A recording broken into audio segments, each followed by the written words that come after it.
magandang araw. I'm Teacher Rika and welcome to the science class. So today, I will teach you the difference between balanced forces and unbalanced forces.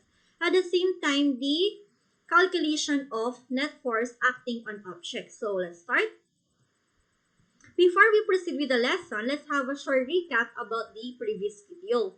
In the previous video, we discussed that force is the push or pull of an object towards another object. And we also learned that there are many types of force.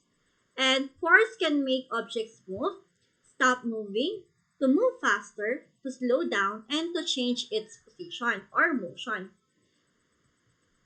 Now, can more than one force act on object at the same time? To answer that, let's take a look with this picture. Sa picture na to, a man is doing parachuting. Now, let's identify the possible forces na present dito sa man. First, we have the gravitational pull of the earth sa body ng man. And that is an example of force. And whenever we describe a force, we should describe the direction of the force. In this case, the gravitational pull of the earth is always downward. And we are using arrows to represent directions. After that, aside from the gravitational pull of the earth, there is another force acting on the man. We have the air resistance. So yung man, habang siya nag-move downward, meron siyang contact with the air that surrounds him. At ang tawag sa contact na yon ay air resistance. And air resistance is an example of a friction. And remember that friction opposes the motion of the object in contact with. So, kung yung gravity ay pinupull yung man downward, the air resistance will push the body and the parachute of the man upward. So, opposite yung direction natin dito. And you will notice that air resistance is the reason why bumabagal yung pagbulusok ng parachute at ng man. Okay?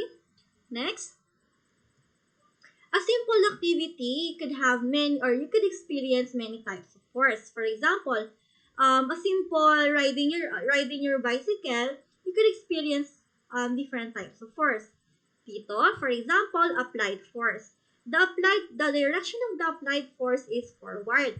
So you are the one who applies the applied force by pedaling your bike. That's why you could move forward or to the right. Next, aside from the applied force, meron din tayong ditong air resistance. So, while you are moving forward, sinasalubong mo yung hangin. And the direction of the air is opposite to your motion. So, if you are moving forward or to the right, the air resistance is moving backward or to the left side. Or to the left. Okay? Next, we also have the gravitational pull of the earth towards your body. And it is the earth who applies the gravitational pull.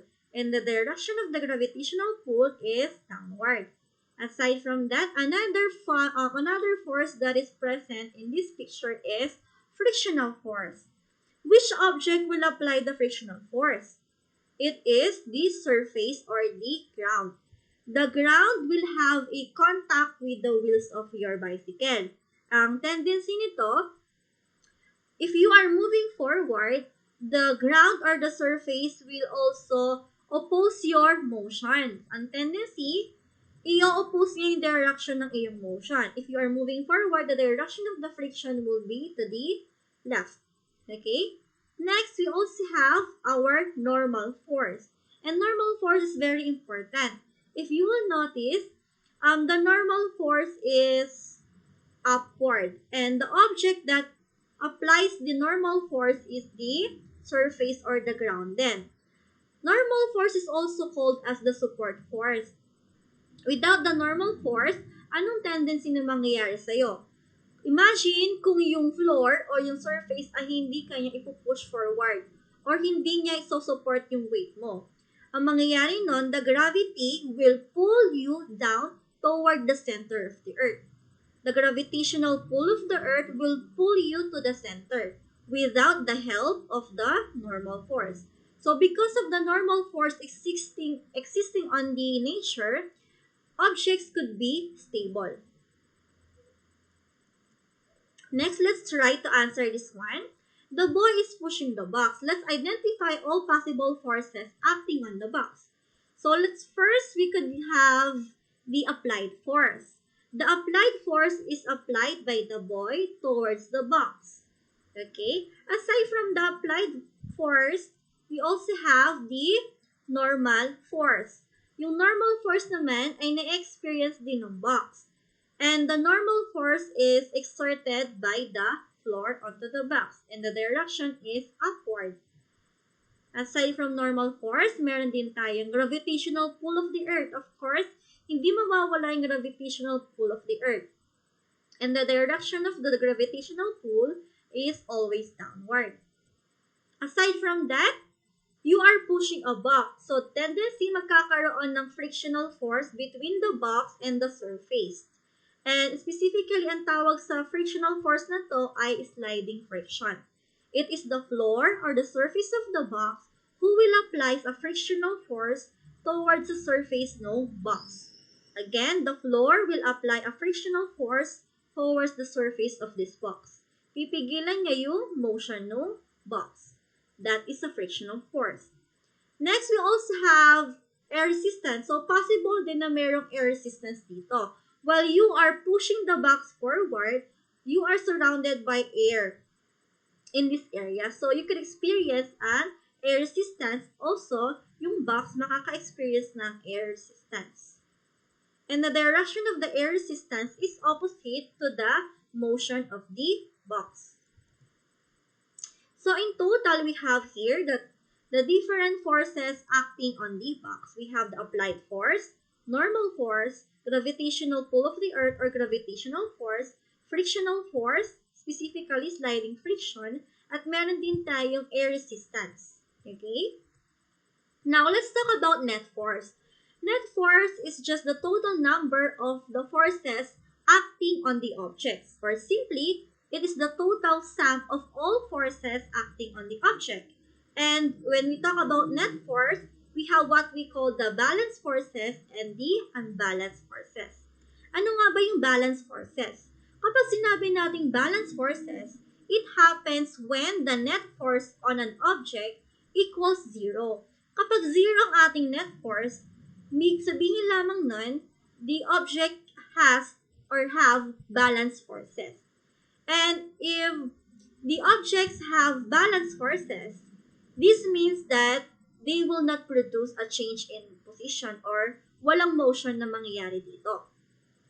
For example, in this picture, we have two teams playing tug of war with the use of rope. Team A, nag-exert siya ng force sa lakas ng 400 newtons, and the team B also exerted 400 newtons sa paghila. Ngayon, let's calculate the net force of this scenario or on the let's calculate the net force applied on the object, on the rope. Okay? So, to solve problems related to net force and other problems in the next lessons, we will gonna use the acronym GRESA. GRESA, G for the givens, R for required, E for the equation, S for solution, and A for answer. It is important that you follow this step. Okay? So, for the givens, let's write the force of Team A and Team B. The applied force of Team A and Team B onto the rope. So, we have here for the Team A, they applied negative 400 newtons. Why negative? Remember that force has direction. So, we need to denote or to tell what is the direction of the force. In this case, the Team A is pulling the rope to the left side. That is why we will use a negative sign. While in Team B, the Team B pulls the rope to the right side. That is why it is positive. No need to write the positive sign. It is automatic as positive. For the required or the unknown, we are looking for the net force or the total force acting on the object. Next, for the equation of the net force is total of all forces, summation of all forces. Or pwedeng isulat siya na ganito.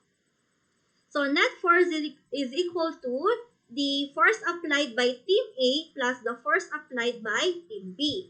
Now, let's proceed with the solution. For the solution, the net force is equal to, let's write the values, or let's substitute the values of the variable.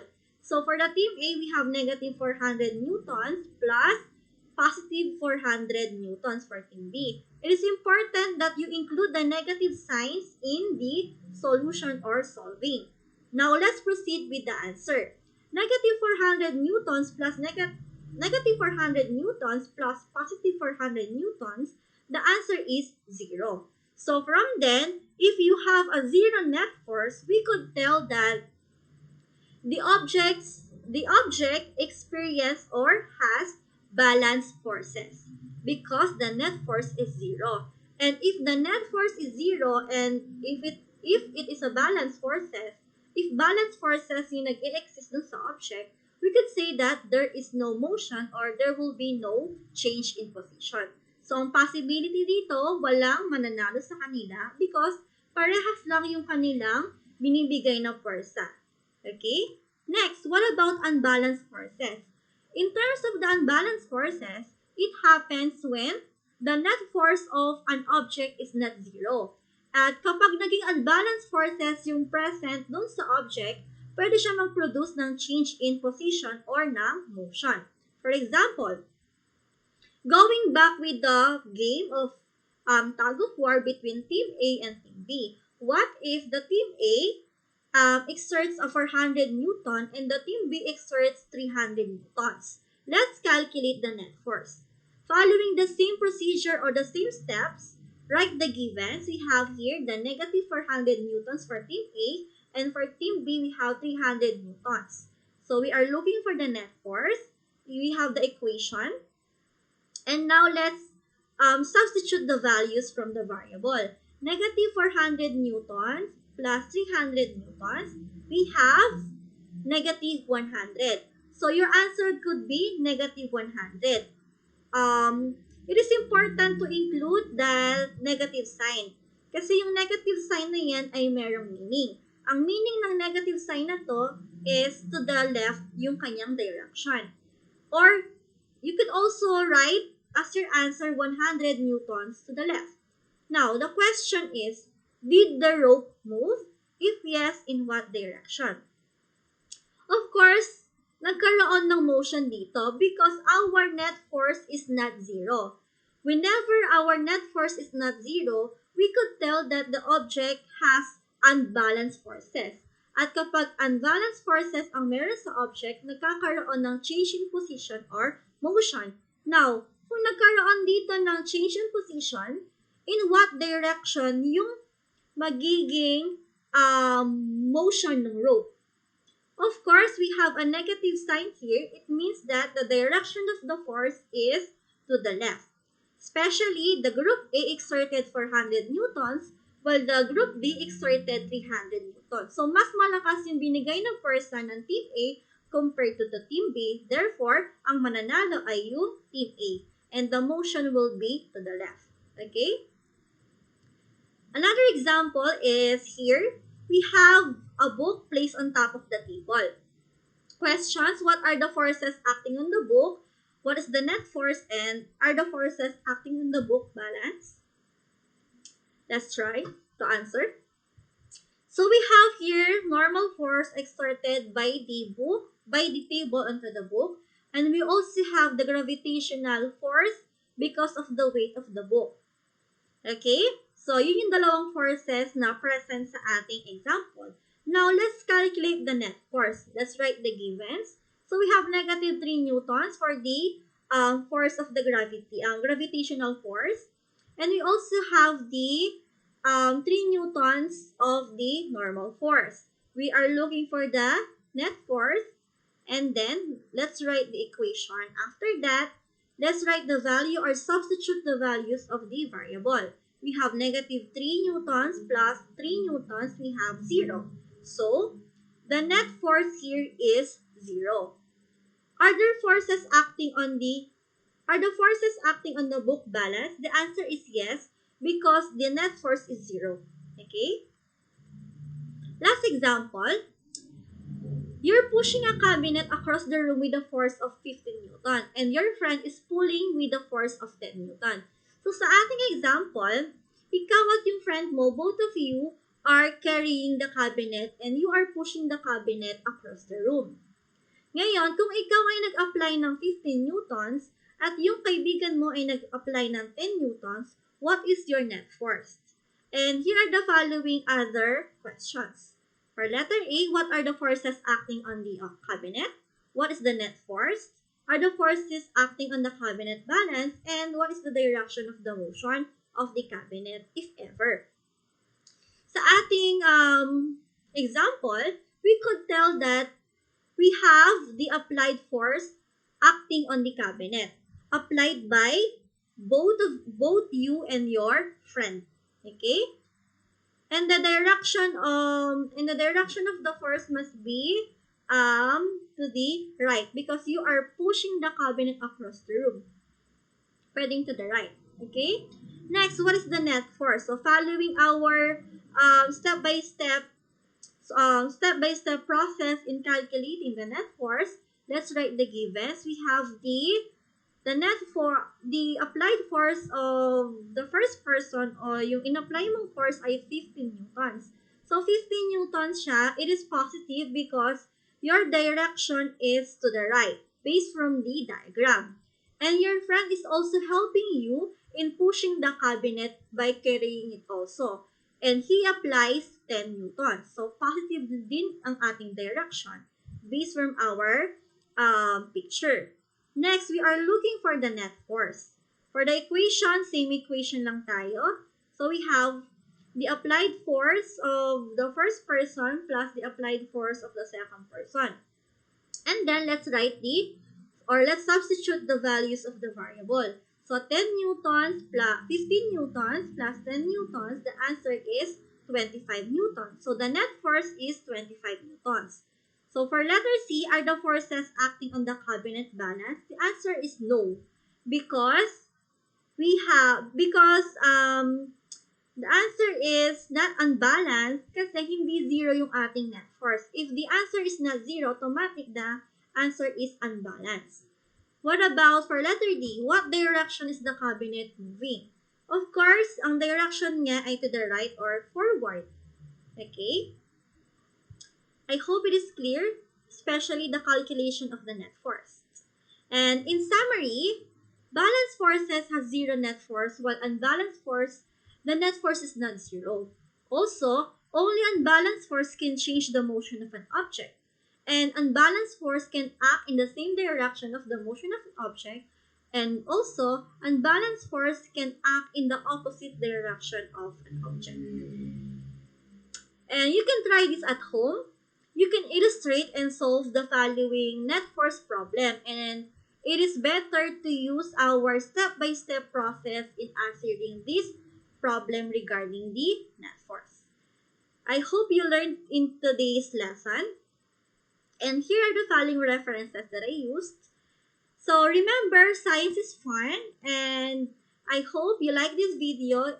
Do not forget to click the like button and the subscribe button if you like this video. Good day. See you next time.